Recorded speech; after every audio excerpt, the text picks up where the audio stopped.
अब नयाँलाई नै रोज्ने हो, अब नयाँलाई नै रोज्ने हो, पुरानोहरूले केही गर्न सकेनन्, बालन शाहलाई नै रोज्ने हो। त्यही घन्टी नै हो, भाइहरू चाहिँ घन्टी नै हो। बालन शाह नै प्रधानमन्त्री भएको हेर्न चाहन्छु। नमस्ते, धन्यवाद। अनि मेरो नयाँलाई नै हुन्छ, अब बालन शाहलाई नै अब प्रधानमन्त्री चाहिँ हेर्न चाहेपछि नयाँलाई हाल्नु पर्यो होइन। योभन्दा अगाडि चाहिँ म कुनै पार्टीको एउटा सङ्घर्षित सदस्य पनि थिएँ। अब धेरै लागि परेर भोट माग्न हिँड्यो होइन, जिताइयो, तर देशको अवस्था चाहिँ जहाँको त्यहीँ रह्यो होइन। अनि पुरानो नेताले गर्छौँ भन्दाखेरि हामी बच्चै थियौँ, अब अहिले चाहिँ बुढो भइसक्यो, तर देशको अवस्था त खासै केही पनि हुन सकेको छैन होइन। अनि एउटा बाटो बनाउनु मात्रै विकास भनेर हुँदैन, अब कल कारखाना उद्योग हुनु पर्यो। अनि हाम्रो छोराछोरी हाम्रो भाइहरू चाहिँ आफै पनि चाहिँ विदेशमा खाडीमा गइयो, अब हाम्रो छोराछोरी पनि फेरि आउनु नपरोस् भनेर हामी आएको हौँ, तर फेरि हाम्रो छोराछोरी पनि त्यही खाडीमै पठाउनु पर्दैछ 30-35 हजार।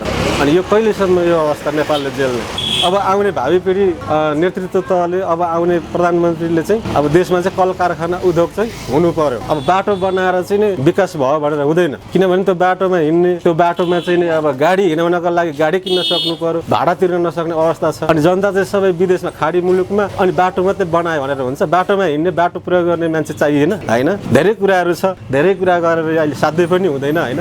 यो हालत हेर्ने हो भने, त्यस्तो परिस्थिति हेर्ने हो भने अब कुनै कुरा पनि चित्तबुद्ध छैन होइन। अब चाहिँ हामी व्यापारी हौँ, व्यापारीले चाहिँ एउटा केही पनि, सरकारले चाहिँ केही पनि अब सहज सुविधा दिन सकेको छैन। भाडा तिर्नु परेको छ, 1 महिना भाडा तिरेन भनेदेखि अब घरवालालाई निकाल्ने अवस्था हुन्छ होइन। तर अब देश बन्द गर्ने सबै नेताहरूको चाहिँ एउटा के छ भने, आफ्नो शक्ति प्रदर्शन गर्नका लागि चाहिँ देश बन्द गर्ने, नेपाल बन्द गर्ने, गाडी बन्द गर्ने होइन। उहाँहरूले त त्यो बन्द गरेर सजिलो, तर त्यो बन्द खेप्नु पर्ने सर्वसाधारणले चाहिँ कसरी गुजारा गरेको होला, कसरी भाडा तिरेको होला, कसरी सालको ब्याज अनि ब्याङ्कको लोन, ब्याङ्कको चाहिँ किस्ता कसरी तिरेको होला, यो नेताहरूले कसरी सोचेको छ? बन्द गर्दाखेरि कति मारमा परिन्छ। यो एकदम आक्रोश हो। यो अस्ति जेनजी आन्दोलनको आक्रोश भनेको पनि त्यो यही कुराहरू सहन नसकेर चाहिँ आक्रोश भएको हो। युवाहरू चाहिँ नि अब आज यसले यता भन्छ उता गयो, बेरोजगारी भएकै कारणले नै यो चाहिँ आन्दोलनमा जाने भएको हो। अब आउने भावी प्रधानमन्त्रीले चाहिँ होइन, एकैचोटि त हामीले खोजेर हुँदैन, युरोपकै जस्तो अहिले नै हुनुपर्छ भनेर हुँदैन। हाम्रो भौगोलिक हिसाबले पनि अब एकैचोटि हुन सम्भव छैन। तर बाटोघाटोहरू ठिकै छ, त्यो नबनेको होइन, बनेको छ, जति बन्नु पर्ने त्यति त बनेको छैन। तर पनि अब कल कारखानाहरू, उद्योग, एउटा आलु प्याज पनि इन्डियादेखि लिएर खानुपर्ने बाध्यता छ। कृषि प्रधान देश भनेर चाहिँ नि भनिएको छ, तर आलु प्याज एउटा टमाटर पनि इन्डियाको खानुपर्ने, अरू त कुरै छाडौँ। हामीले लगाएको लुगाहरू पनि इन्डियाको, चाइनाको लाउनु पर्ने। अनि ठुलो कुरा गरेर परिवर्तन गर्यो भनेर हुन्छ?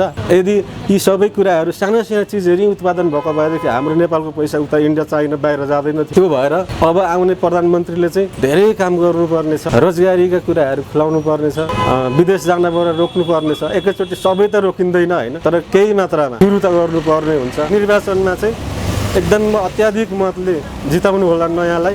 तपाईँहरूले चाहिँ मेरो बाउको पार्टी चाहिँ मेरो बाजेको पार्टी भनेर नबस्नु होला। त्यतिखेर बाउ बाजे त्यो पार्टीमा हुँदाखेरि त राम्रो नेतृत्व थियो होइन। मदन भण्डारीहरू जस्ता एमालेका हुनुहुन्थ्यो होइन, त्यागी नेताहरू हुनुहुन्थ्यो होइन। विश्वेश्वर प्रसाद कोइराला जस्ता काङ्ग्रेसमा हुनुहुन्थ्यो, त्यतिखेर ठिक थियो। तर अहिले त गुन्डागर्दी अनि चाहिँ तस्करी, गुन्डाका नायकी चाहिँ त्यो नेतृत्व तहमा पुगेका छन्। अनि अब पनि मेरो बाबुको बाजेको पार्टी भनेर चाहिँ तपाईँहरू भोट हाल्नुभयो भने देशलाई चाहिँ एकदम कङ्गाल स्थिति बनाउँदै हुनुहुन्छ तपाईँहरूले। तपाईँहरूको हातमा छ, अब यो देशको भविष्य हाम्रो हातमा छ भन्दै सबैजनाले चाहिँ नयाँलाई नै प्राथमिकता दिनुहोस् भन्दै विनम्रतापूर्वक अनुरोध गर्दछु। हुन्छ, धन्यवाद।